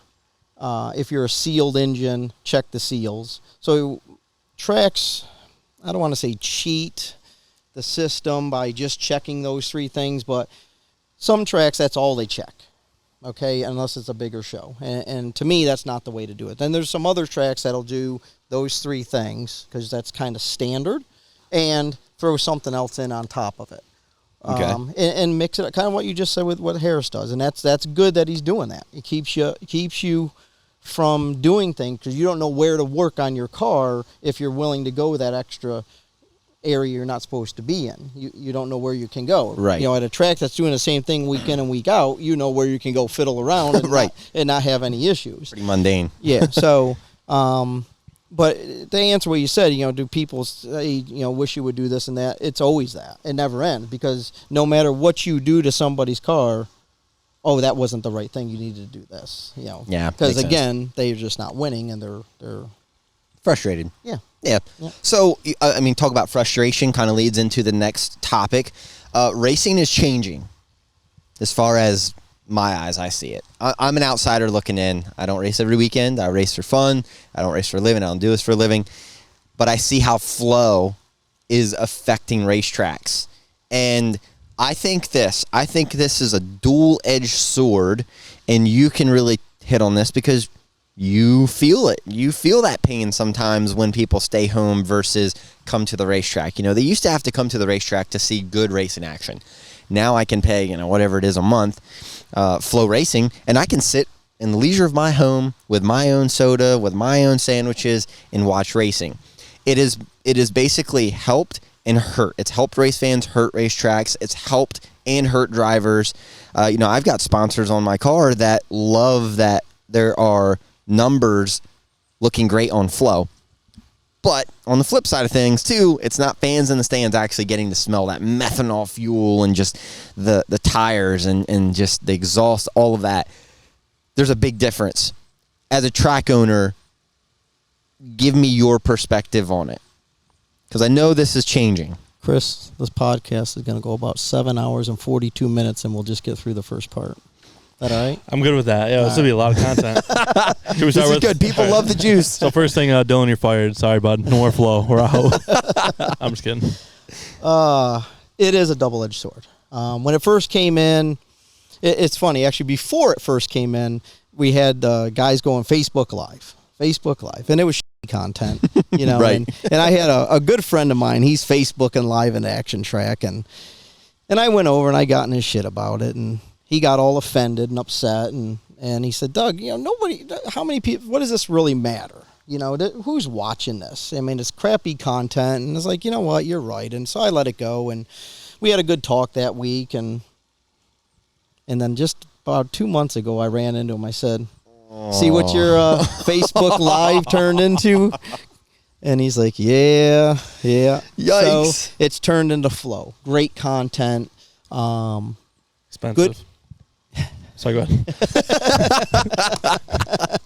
$30 a month. Come on. Go ahead. Sorry. Well, things have evolved with them, you know, and it's not just them. It's with everything with live streaming. When it first came out, was it good for the tracks?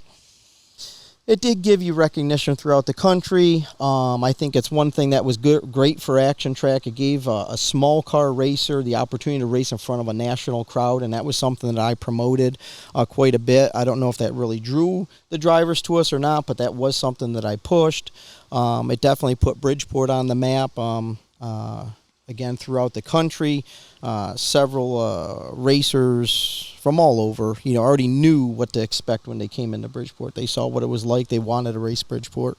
So it does have its pros, but unfortunately, it does also affect the crowds. You know, and just in this last year, I really feel like live streaming is gained a lot of traction. You see comments all the time on social media, you know, staying home, or, you know, one thing that's frustrating for a promoter is when the guy posts his 3 screens, I'm going to stay home and watch Action Track, Bridgeport, and Eldora tonight. Like, yeah. Nice. That hurts. Nice. Yeah, thanks. Could give me $20, please. Right, exactly. Because you have bills to pay, you have drivers to pay. Yep. It's you know, and saying about the drivers, you know, is the drivers. I'm curious to see where this is all heading. I mean, there's a lot happening. There's a lot of moving parts happening with live streaming right now. They're definitely going to a really good level. You can see where they're starting to spend a lot of advertising dollars.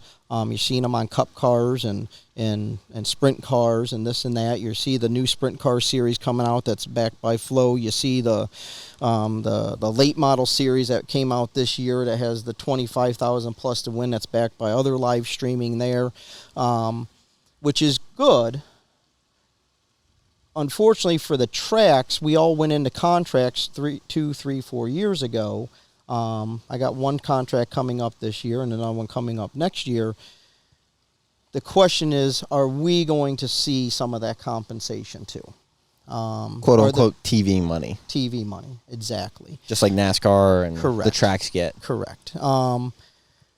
You know, talking about the sponsor stuff, yes, drivers are able to obtain some sponsors if they have the time to go out and market themselves. You know, we're in a different platform here for drivers. You know, they got jobs. They can't hire marketing guys to go out and sell advertising because they're seen on live streaming. Racetracks can't go out. I don't want to use the word can't, because we can. We either got to go to that level or not. Hopefully with the evolution of live streaming and that the live streaming companies are able to compensate the drivers and compensate the tracks a little more than they have in the past, because now hopefully they've gotten to a level that they can do that. You know, you're in business, I'm in business, many people are in business, and we all know as we're growing, you know, we want to hire those 3 more people to come work for us, or these executives to do this and that, but not only you got to get over that hump, you got to get this far over the hump so you can afford to pay them this money, and so that way you can be back here. Yes, exactly. Yep. So, you know, in a perfect world, that's where live streaming's going, and the tracks would get compensated more, which in return we give more to the drivers, which is what, you know, Larson and Sweet came out with the other day. You know, their goal is to get the pay the drivers, get more money for the drivers, which are gonna, the way their platform or their platform that they seem to be putting together is based on interjection of money through live streaming. So hopefully that comes back to the tracks. I do foresee. Here's my prediction.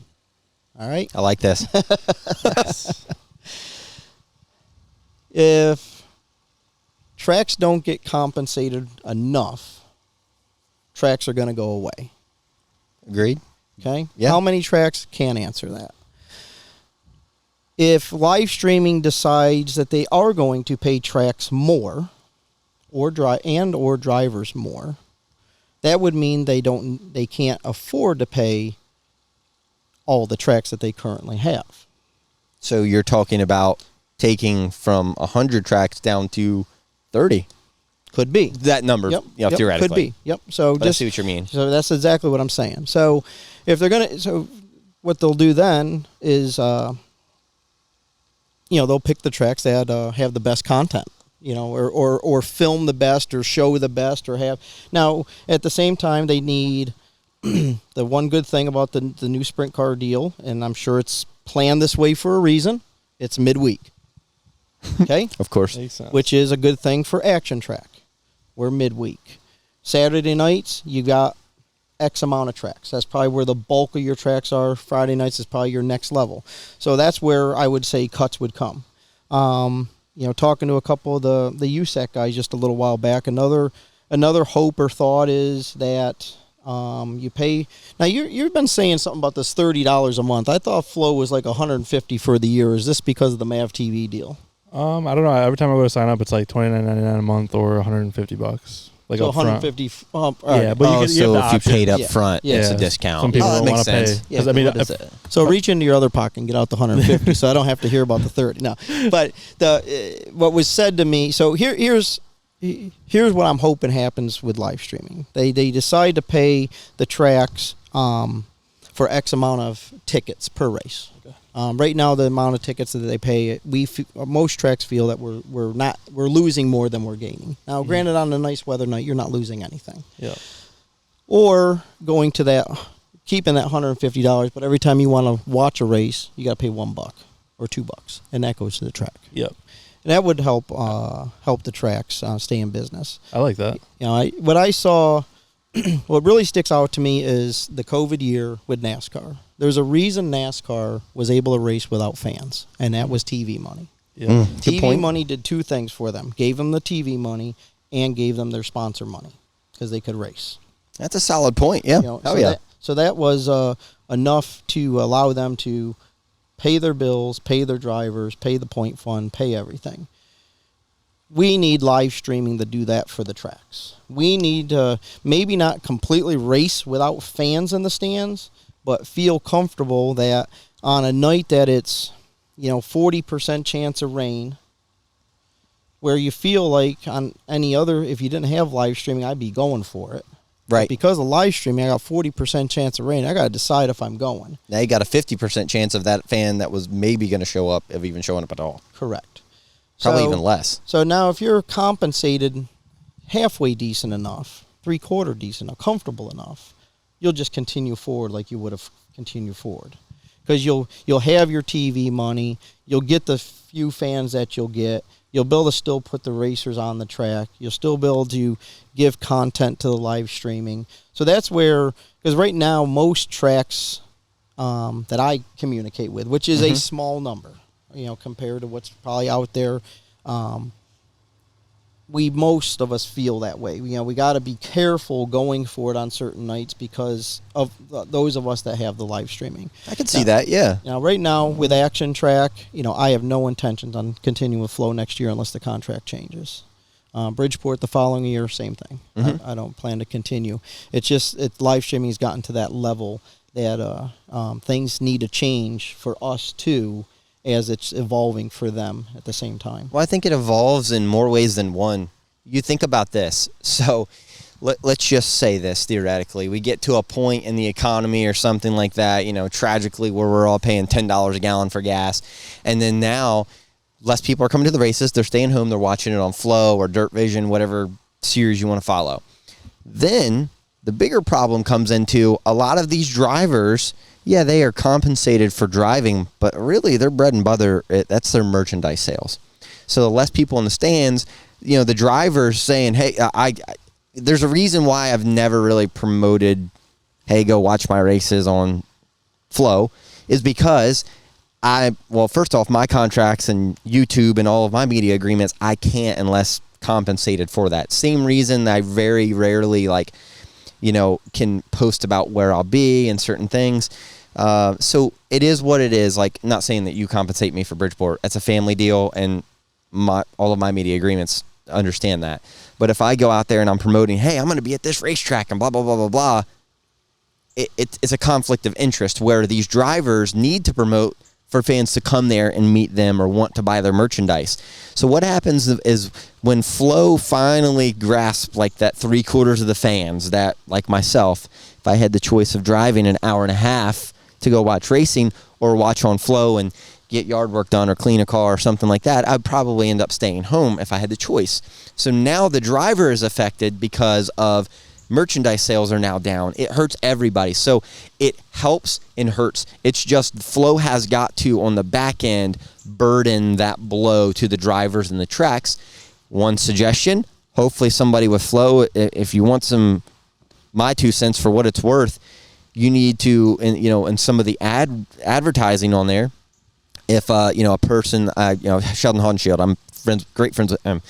A guy like him, he could come up with his own ad for his merchandise to play during a commercial break, and it's no cost to the driver. That way, you're compensating the driver for taking people out of the stands, which therefore would buy his merchandise. Now they can go to his website, shop from home. Same thing with Bridgeport, so on and so forth. So I'm sure there's a marketing person out there somewhere that's trying to solve this piece to the puzzle, but it's a slippery slope for a racetrack, because why dig yourself another 3 or 4 years deep, however long these contracts are, with a company that in 2 or 3 years, landscaping or the landscape of racing has changed just from last year to now, and it's only going to get more drastic. Yeah, no, it's changed quite a bit, and it's mostly changed because of live streaming, and hopefully they come up with a product that works for everybody. You touched on the commercials there, and that's just another level that the live streaming's gone to. They've started selling. They've got a whole call it division, whatever you want to call it, that is focused on selling commercial ad space. And again, just it's going to that TV level, TV money, and live streaming, not just at the Flow level of things, but NASCAR's TV contracts coming up, and the word on the street is that at some level or form there'll be live streaming involved in the NASCAR world when that new contract comes up, and most likely it'll be stuff with the Truck Series or maybe a one-off with a Cup race. I could see or that. whatnot, but there'll be live streaming, whether it's the Peacock channel or whatnot, that the major networks that have their live streaming platform. So, do you think Flow is kind of putting their foot in the door as far as that goes with the K&N and ARCA deal? Could that possibly evolve into, the trucks and Xfinity and possibly a couple Cup races? Because when Flow buys out MAV TV, you got to have a pretty sufficient amount of money. Right. And it's like you said, there's steps that they have to take in order to compensate tracks more or even drivers. So I don't know, man. This is where I look at you being a track owner. Forget about the daily stuff you have to worry with and people complaining. Right. There's a much bigger picture that you're worried about in order to keep your doors open so these grateful and some ungrateful people have a place to race. Right. There's a lot that goes into it. Yeah, there is. And, I don't know where Flow's for sure going with everything. Before the MAV TV deal, I would have guessed that one day Flow would be bought out by Peacock or whatnot. As I was surprised and impressed that they bought out MAV, but I assume MAV was bigger than it was, and more that I heard about it. I guess maybe it wasn't quite as big as I thought it was, but again, I don't really know all that. That's where I thought Flow would end up, being bought out by a Peacock or whatever. But knowing some of the executives that are at the top of Flow, they come from the ESPNs and the stuff like that, and So hopefully they get it. They definitely get it. Just what their long-term goal is or whatnot. I'm not sure. Where it's all going to unravel. You just got to stay ahead of the curve and try to evolve with them. And just hopefully go to the top. Because I mean, at the end of the day, like if you put all the money aside, and I mean, I joke. I mean, $30 a month. If it was actually that would be a lot. $150 for what you get for $150 is amazing. Like live races. Oh my gosh, yeah. Right. So I mean, like if you can work out the money thing, like do you think it's a good what you guys have? Because back then, like for me, like I can't go find old dirt bike races anywhere. Like now I can. I can watch every race for up to 2005. It's awesome. That's a good point. Yeah. Well, it definitely can be great for everybody. Yeah. I mean, again, go back to the NASCAR deal. At one point they put all them grandstands in all these tracks, and then they started taking them out. Because attendance was down. But I don't think the attendance was down as far as viewership. Attendance was down as far as going there live, because the other thing that's going on in our world is different. True. Our kids today, or I should say our parents today have to, they got one kid playing a sport here, one kid playing a sport here, so we're being polled and we're all, whether we're a parent or not, we're all moving 100 miles an hour versus what we were moving 20 years ago. So now you need the convenience of TV if you want to take in sports. Yes, you can go watch stuff live, but you need the convenience so you can still live your life and keep up with your life and keep up with everything.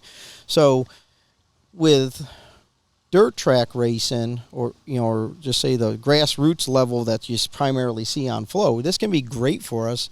And great for them as well, because one, they've got a platform and a channel that they can sell and make their living off of. But hopefully they generate enough that they can give to the tracks where, again, we don't need those fans that we used to get, because they're busy with their lives. And can it come down to a day that we're sitting there with 100 fans in the stands, but we're still successful? It's possible. It's possible with live streaming. And you're hopeful about that too. Yep, I mean, yep. you're not driving Flow in the ground. No. But you're not saying that, hey, Flow is the fix all end all for racing.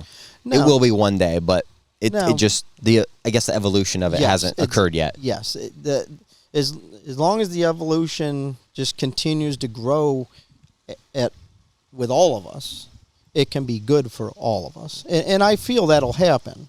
It's just how far does, and again, just using any business, how far do you need to get to here before you can bring this guy with you? You know what I mean? So true. It's how far do they need to get that they're comfortable to bring the track, the drivers with them. And again, I do think that's happening, because when you watch what Larson and Sweet put out the other day, that's part of it. Okay, they're sponsoring Cup cars. That tells you that the cash flow is there, and they're comfortable to push themselves. They're not just putting their money on I think it's McDowell's car for the heck of it. They're putting it on there to gain subscribers. Okay, Absolutely. and gain subscribers so that they can keep going to the top, or Absolutely. they're already at the top, and just keep going higher. So they're spending, and again, that late model series that is the XR. Again, live stream is driving that as well. So I think it's all going there. It's just how far do they need to go to take us with them, and we are. I want to say they gotta have us. They don't need all of us. Well, they But do have to have you. They don't do. have content without you. That is correct. They need us for the content, but we'll just see where it all goes. So, kind of moving into the next, and probably one of our final topics, I guess we would talk about. You stay busy. That's to say the least. Have you ever slowed down to really think about what you've done with Bridgeport? I mean, taking it from what I would consider to be a very boring 5/8 mile, big hammer down racetrack that produced adequate racing at best. And have you ever watched one of the races from the tower and been like, damn, this is good racing? And then have the effect too, where it circulates through the brain down to the heart, and it's like a feel good moment, or does it stop right there at the brain? And how does Doug Rose like process this? Because you have done an excellent job, and people know, I'm not here to blow smoke up anybody's ass. I have no reason to, but it is very good racing. Right. Does it affect you? I think about that from time to time. I go back to my first midget race I had at USAC midget race we had at Action Track. And it was a big to-do for that event. And I can't remember if it was Mike or Barry said to me, one of the two said to me, Doug, make sure you take a minute to just enjoy this. Okay? Realize what you and Rich have done here to bring this in. And I think about that when we have some of these events we have at Bridgeport, because once, not even when the gates open, just that day of the event, I am so driven to make sure everything goes as good as it can, the best it can, and I take nothing in. Mm-hmm. I see nothing, I feel nothing, I don't enjoy anything, because I'm so worried about the next thing, trying to just stay ahead of everything, whether it's the event happening and then I got to worry about getting my fans out and not stuck in the parking lot. Right. You know what I mean? And, got people have seen me. I'm out there, I'm directing traffic. I'm down plunging toilets. I'm down troubleshooting this and that. The World of Outlaws show at Bridgeport the last 2 years have been pretty much a sellout crowd, something Bridgeport's never had. And I've probably seen... Well, this year I saw about 10 laps of the feature, nothing else. Gosh. The year before I think I saw a heat race. So you watching it would almost just be like taking up the replay the next morning. Yeah, and Wow. Unfortunately I don't get, and it's my own fault. I'm just, and I sit here thinking about Brady over there. When he comes, when you're there, I don't come over and see him. I don't go over and talk to him because I don't want to go over and have him get excited and I got to walk away. Yeah, that hurts. Okay. And That I have hurts to you. walk away. You know what I mean? So I just avoid him all night. I don't go near him. And it sucks because I want to go enjoy this with him. I want to enjoy the races with him. Even when I'm in the tower, now when I said about the Outlaw race, I don't need to be in the tower. They handle all that. On a regular race, I'm in the tower. I am taking in the race, but I'm watching the race as a director, trying to watch everything that's happening, trying to keep my safety crew doing what they got to do, keep my drivers doing what they got to do, get them in line, get them, troubleshooting anything else that's happening during the race. When a car gets upside down, reminding my officials, do not watch for fire, watch for gas, watch, because they're all full bore over to it. That's interesting. Yeah. They got to watch, granted they got to take care of that driver, but, he's all suited up too. It's a good point. You can't just run into something with fuel running all over. You got to, and I'm just in their ear reminding them of things just so they're conscious of it. They're not just focused on one thing. So unfortunately I've never been one to get excited. You know that. I don't really, I'm not, You and Chase are the same. Y'all are 5. Oh no. Not another Chase. He's never a 10. I've never seen, actually I saw like an 8 out of you. Yeah. At one point, but that was Dad's race when, he gave you a hug and stuff. Mm-hmm. You were very excited. Yep. Other than that, I've never seen you over a 5. I've never seen you below a 5. It's just the way I am. I just don't get excited over stuff. I don't know. I get joy, but I take joy in my own way. I take it in internally. I don't really show it. I'm glad you said about that because you asked about the highlight of the year so far, and that was that race. Really? That was a big moment for me. I know it was for you to not only have you just win that race, but to have you win it the way you did, dominate the way you did, come through the way you did, and just know that we were able to get that race in when we lost the race earlier in the year. So it was a really cool moment. It was a really different moment for me because I don't get those kind of feelings, you know what I mean? And it was really nice to have happen. So that definitely was the highlight of the year so far this year, and I'm sure it'll stay that way. I mean, did you even get to watch that race or no? Yeah, I was up in the tower for that. And with you guys, I typically run that show for the most part. Erica's up there to help with it. So, I do get to take it in and with her eyes up there, I can watch a little bit more, and I don't have to be watching for the rough riding stuff and all that silliness. Yeah. She kind of helps me with that, and so I do get to watch actually the race itself.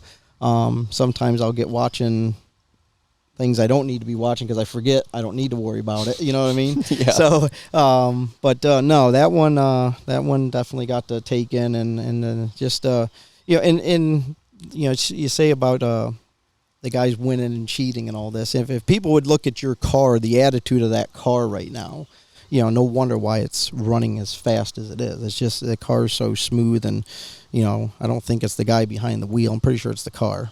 It's 100% that car, man. That was definitely just a cool night. And it's funny, when the family came running out of the stands, they're hooting and screaming and hollering. I can only imagine. Lee, tell us that whole moment, what you were feeling, what you witnessed. That's interesting. It was a great moment. And when I heard your mom and sister and all them coming out of the stands, and I got Kevin down at the gate. They watched the gate so crews and stuff don't go running across while we're doing track prep. And I said to Kevin, I said, you better be careful. We got a rowdy crowd coming at you. And there they all came running down. So it was just a really good moment. And and those are the times you get to take something in that's good. Last year, Craig won at our track. That's cool for me. Last year, the Super Dirt Series, Tim Fuller, he won that race. Tim and I have known each other a long time. Two of the modifieds that I bought were from Tim, so that was cool having him come in. That's pretty cool. Yeah. Action Track, the year Billy Pouch won the championship there, and then coming forward to Billy winning the championship at Bridgeport. Not everybody knows, but that's where I got my start. Helping Bill on his cars, so it's just kind of cool to have it go. When I started with Bill, I had maybe not quite as long as yours, Chris, but I had longer hair there. Oh my feathered gosh. back. The 18-year-old kid mustache that I've been growing since I was could grow hair and just a scrawny little kid and knew nothing about nothing and it's just where I got started, and I'm just a believer. You always stick with who got you. And did he get me any place? No, but he got me in the door. Yeah. You know what I mean? And I've always been around professional racers and good racers because of him. And he only took me in simply because he just needed the help. But at the time, that was I say to everybody, there'd be no Action Track if it wasn't for Billy Pouch. There wouldn't be. There'd be no Bridgeport the way it is right now if it wasn't for Billy Pouch. Because I probably would have never, in my right mind, started working on race cars. What were you thinking? Exactly. That's just the way it is. It's because of that is what started this whole ride. And I wouldn't have, and I feel I wouldn't have Brady and Deegan or you in my life if it wasn't for your dad. You know what I mean? Yeah. That's where, you look back to how things start and how things get you to where you're at. And there's always someone or something that started that circle or that evolution of things. Yeah. And you just got to recognize where and who that was or what that was, and then you need to respect that for your entire life and never turn back on it. That's awesome. Yeah. I actually, like I said in that victory lane, just, thank you for doing that memorial race for Dad. That was really cool. It was, that was the most special win I've ever had.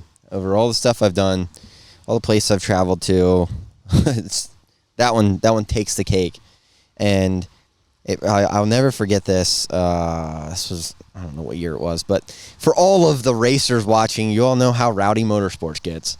And so there's a reason why I try. Look at Chris; he's heard all of the motorsports stories. There's a reason why I try not to go to motorsports anymore. It's just, there's Are you allowed there, or is that why you don't go, or you're not allowed anymore? there's particular people that probably walk around that would love to see me not there anymore. But Gotcha. no, for the most part, Doug and I, one of the first years I met Doug, he was hanging out with Brittany, and I'm hanging out with my crowd, and your all's booth was next to ours. So we were just kind of like hopping back and forth, and, the speedsters and slingshots and all that with Action Track and Silo, all that was going on. Later on that night. And she was trying to pick me up all weekend. She wouldn't. Honestly, I don't even know how it started. How did you, that was how you all met, right? Was motorsports. The night before or 2 nights before, when we came down, Rich and I came down for the court hearing for Silo. I remember that now. Okay. So fast forward to that weekend.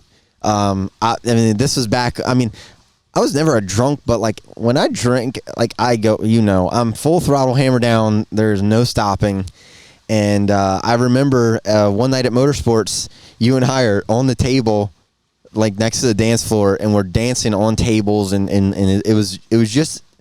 That was a rough night for me. I woke up the next morning with the worst hangover of probably my entire life.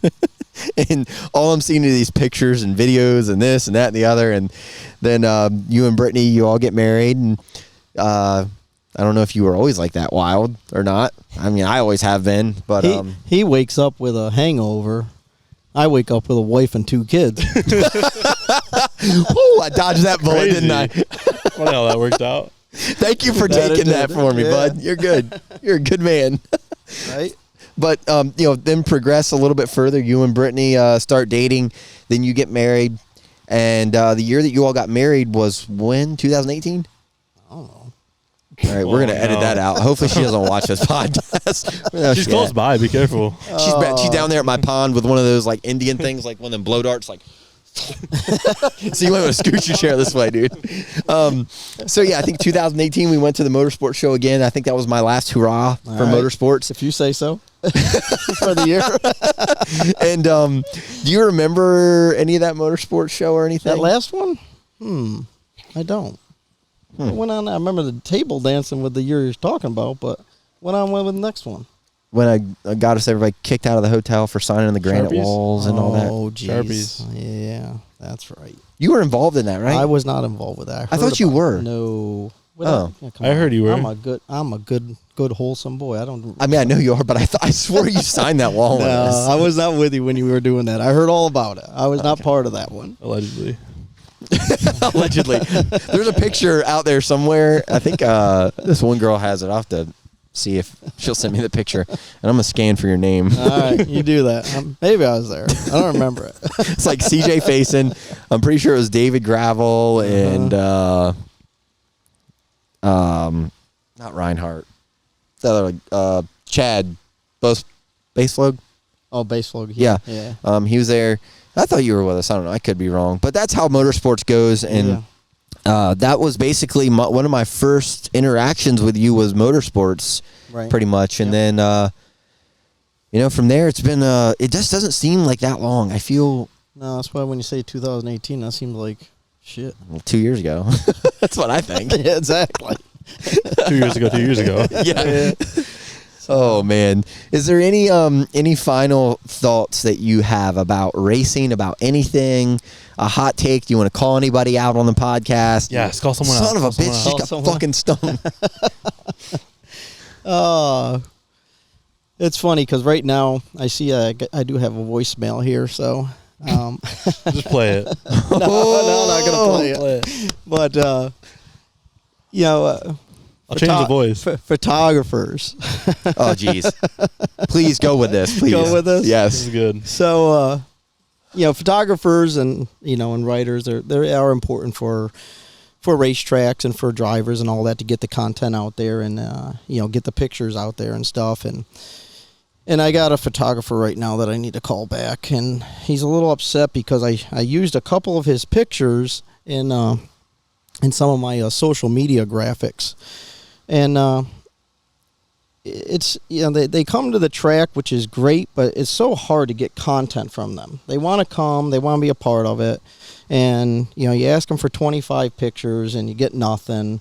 Now don't get me wrong, I've got my core 6-7 guys send me stuff all the time, but then there's other ones that don't send you nothing. And this particular one here is a little bent out of shape because I used his pictures, yet he's the official photographer of that series, and he sent me nothing, where if he would have just sent me 25, I'd probably have some stuff from my track, and or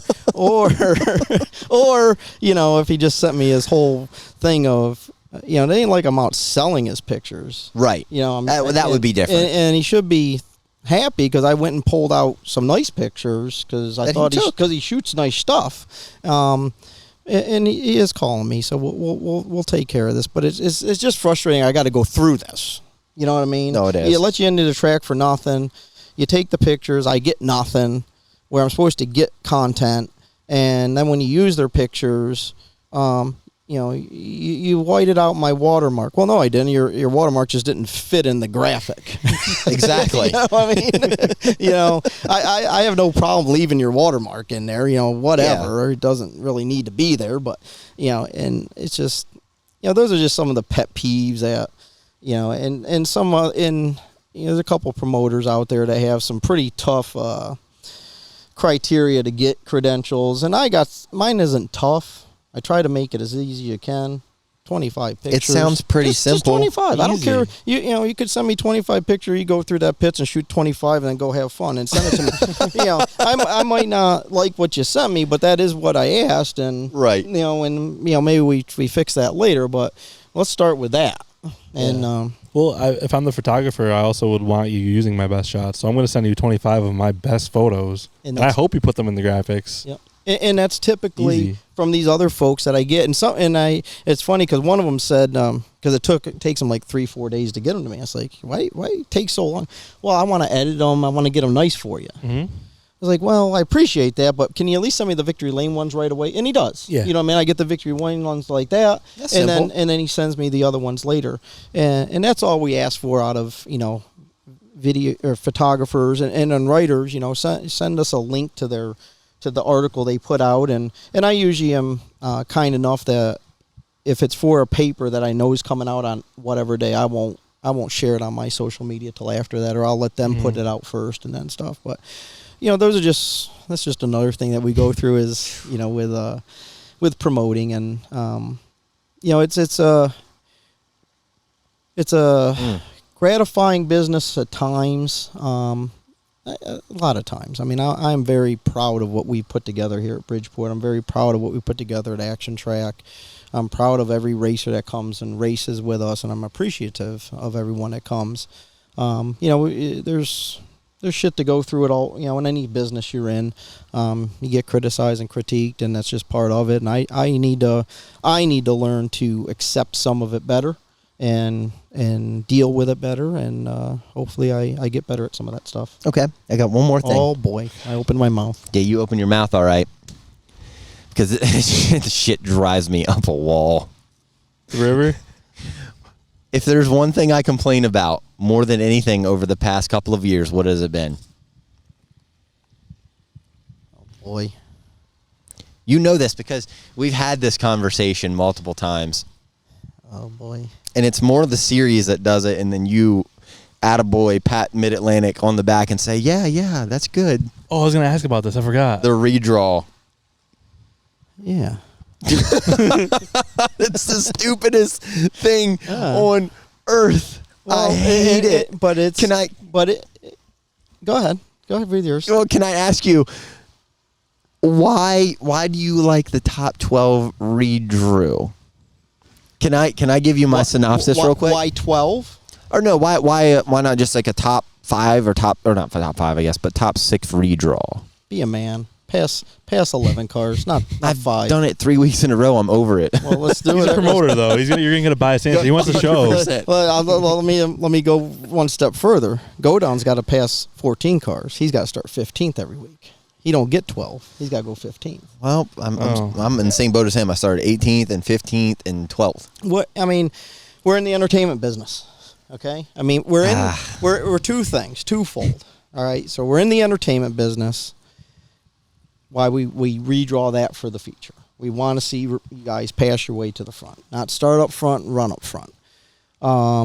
Then there's the hand or the redraw or the draw that starts off the night for some series. Did you guys draw to start your night? Unfortunately. Okay. So some divisions, they draw, some they handicap on points, etc. Either way, when you handicap on points, that typically puts, let's just say the slower cars up front and the faster cars in the back. Again, you're putting on a show. And it gives that guy that is the...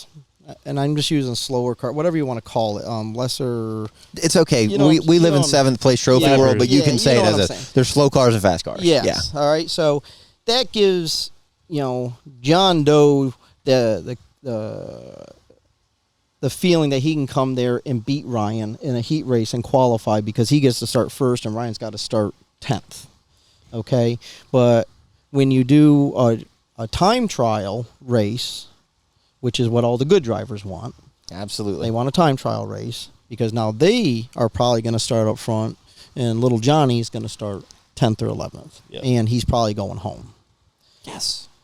When you do a draw, that kind of leaves it open for everybody. Ryan could draw the pole one week. Johnny could draw the pole the next week, and it jumps all around. So that's why we do that over time trialing as far as starting off a night. But redrawing for the feature or handicapping for the feature, we usually try to, put the faster cars, towards the back. You won from what? 8th, 15th, 17th, 15th? So, I mean, if your car's good, you're especially at now it's a double-edged sword at different tracks. True. Bridgeport, the reason we put them back to 15th is because you can pass there. If your car is good, you're coming to the front. It doesn't matter how many cars you got to pass. You can get a flat tire, go to the rear, you come back to the front because you can go where you need to go. If you're on a track that's one lane or just it says a preferred lane, not a one lane, just preferred lane, it is tough to come forward. But so can I ask you this though? Mm-hmm. Wouldn't all right? My perspective comes from I own my own equipment. I drive my car.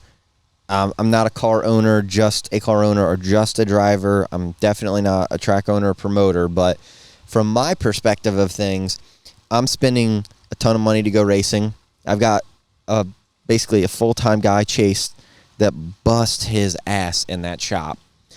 And for us to put all of our effort forward just to give this guy a 7th place trophy and a shot at feeling good for about 3.5 laps, and then causing me to tear my shit up on the way through the field. I see where it looks good from your perspective, but from a driver's perspective, I'm going to say, I called the guy out in the last podcast. Anytime I get around the 83 of McVeigh, I really have to pay my attention. yes, I know who I can race around, and I know who I cannot. that's part of racing. It is.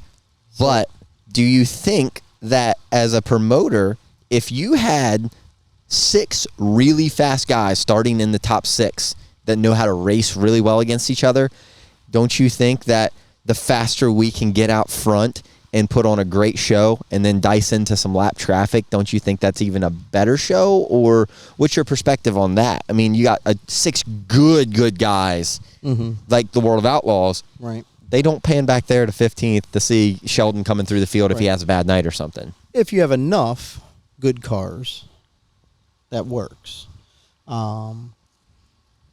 Back to what you were getting at with owning your own stuff, paying your guy, et cetera, that's your job as the driver to know who you're racing around. Damn, that's hurt. Okay?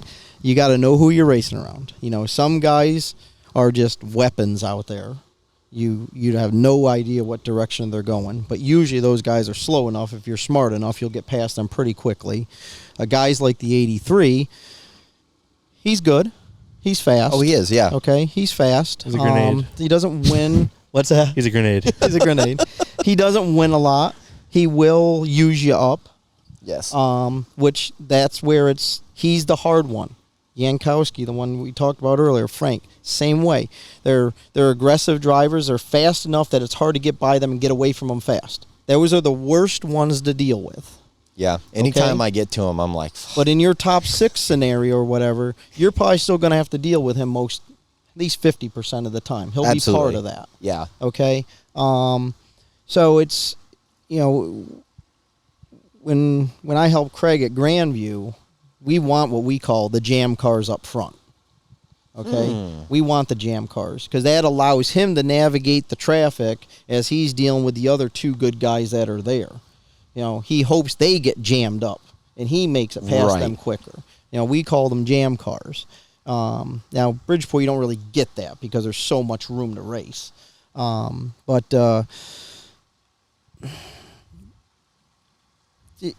with the 6 cars up front, I get what you're saying, but the Outlaws bring you 12 of those, True.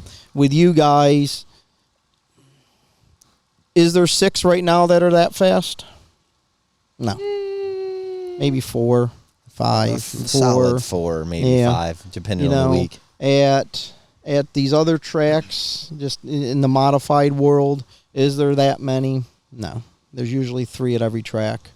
Again, I get where you're coming from, but you guys, and what racers forget, and they don't forget, they don't even take it into consideration. When we go to a racetrack as a racer, we're not there to perform. We're not there to be entertainers. You're there to win a race. Yep. And you want to win that race the easiest way you can. Oh, absolutely. Okay? Yeah. When I ran the Speedster with Rich, I loved going pavement racing because we time trialed. We started heads up. I always started in the top 3, and I usually was in the lead within the first couple of laps, or I was always dealing with 1 or 2 guys. So I had open track to navigate and do what I had to do. I didn't have to deal. And I get where you're coming from. For a driver, that's the way we want it. We want to go there, have the easiest race we can. 100%. Put our cars back in the trailer without a scratch on them, and go home and hopefully had a great night. But unfortunately, the racing industry is a entertainment business, and as a promoter, we need to try to put on the best event, which makes your job harder. So to summarize that, quit your bitching and just keep racing, bud. That's all we got for you. Yeah, that's my only complaint with Mid-Atlantic, man. I just it's been that way since day one. So let's take your scenario, okay? Well, we got to do it 2 ways because you don't race full time. All right? So almost every racetrack, unless you're a traveling series, handicaps. Okay. Okay? So if Mid-Atlantic did anything, they'd go to a handicap. And that would put the high point guy back in 12th. Now, unless you convince them to go with the 6, be 12th. Now, you as a guy that doesn't race all the time, you'd get penalty points, so you'd be back at... Jesus, my goodness. High five, dude. That was good. That's little Brady. He's an entertainer himself. Yes, he is. He'll be racing here soon. What, another year or 2? Hey, Brady, do you want to race one day? Yeah. Oh, boy. You guys are screwed. Awesome. Crazy kid. Do you want him to race? Do you want your kids to race? I don't know. I'm torn on it. I just, unfortunately, racing is all about money. Yeah. It's money, money, money. I'm not poor, but I'm also not rich. There is a danger factor to it. Yeah. But, the danger, it's minimal. At younger age, but you know a little what I less. Yeah. But, you got 2 boys here. If one's going racing, you got to plan for the second one to go racing. Double the cars, double the fuel, double the tires. Yep. So, am I against it? No, but if they're going to race, and for me, they need to have everything perfect. So they're going to need the knowledge, which means the crew chief. That means the right cars. It means the right environment. You might have to start racing again. No, it's all right. Last time I raced, I went 12 laps, and then I was laying in the seat, gasping for air. Oh no! Well, let's put it. I pulled in 12 laps, so I was probably already gasping for air at lap 9.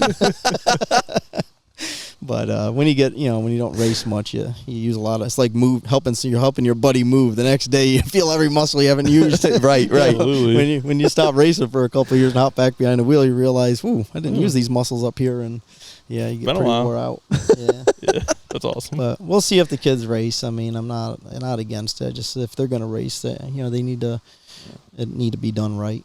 Yeah, at least you have a good place for them to practice and Right. get some talent. Yeah, they can turn all the laps they All want. they need. Yeah. That's the thing I don't get with dirt car racing. Like I go ride my dirt bike more than I race because you guys don't practice. You guys just go race every few nights a week. It's crazy. Yeah. It is a weird. different. Yeah, exactly. It's different, but you can't afford to go do it all. You know what I mean? You just, True. again, at those levels, you just can't afford to do it. But, the guys like the Outlaws that race every night, that is their practice. That's true. And that is why your good guys race so much. Mhm. One, they have the ability to do it, and two, that's why they get so much better because they're always racing, 2, 3, 4 nights, 5 nights a week. That's a lot. Yeah, it's like in the beginning of the season, I called you up. Remember, I wanted to go test, and I'm like, well, if I'm going to rent a racetrack, I'll just call Doug and say, hey, what's your rate of rental? And you're like, well, I got to do this, I got to do that. Like I'm sure people think I probably go up there and test on the track. I've not one time ever, even on your open test, I've never showed up. Right. And that's what. There's a lot to it, though. Oh, exactly. You can't just open the door and come race on a dirt track. Yeah. Oh, you got your headphones Oh, man. on, too. Oh, he's a podcaster. What are you going to say? I got you. I got you. You look like us, man. You gonna be in a podcast next week? You're our next guest. All right, Brady. Yeah. The car looked great out there tonight. You won the race. What sponsors do you want to thank, and how'd the race go? Wait. You got the last part right. All right, who do you want to thank? Do you have any sponsors? I can't put. I keep putting in Vegas. Now I'm keep swiping Las Vegas. Okay, that's fine. Do you have anything you want to tell everybody out there? I got seesaw now. Mommy, come right back in. Okay. He's good at interviews. Yeah, I think he's good. coming back. He speaks better than some of them drivers in Victory Lane. All right. What you got for us, buddy? What you got? Come on over.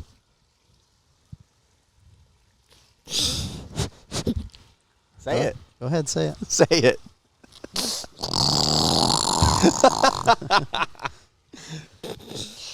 What do you want to say? Are you trying to scare me still? Yeah. Man, you scared me once already. So, hey, what did you do today?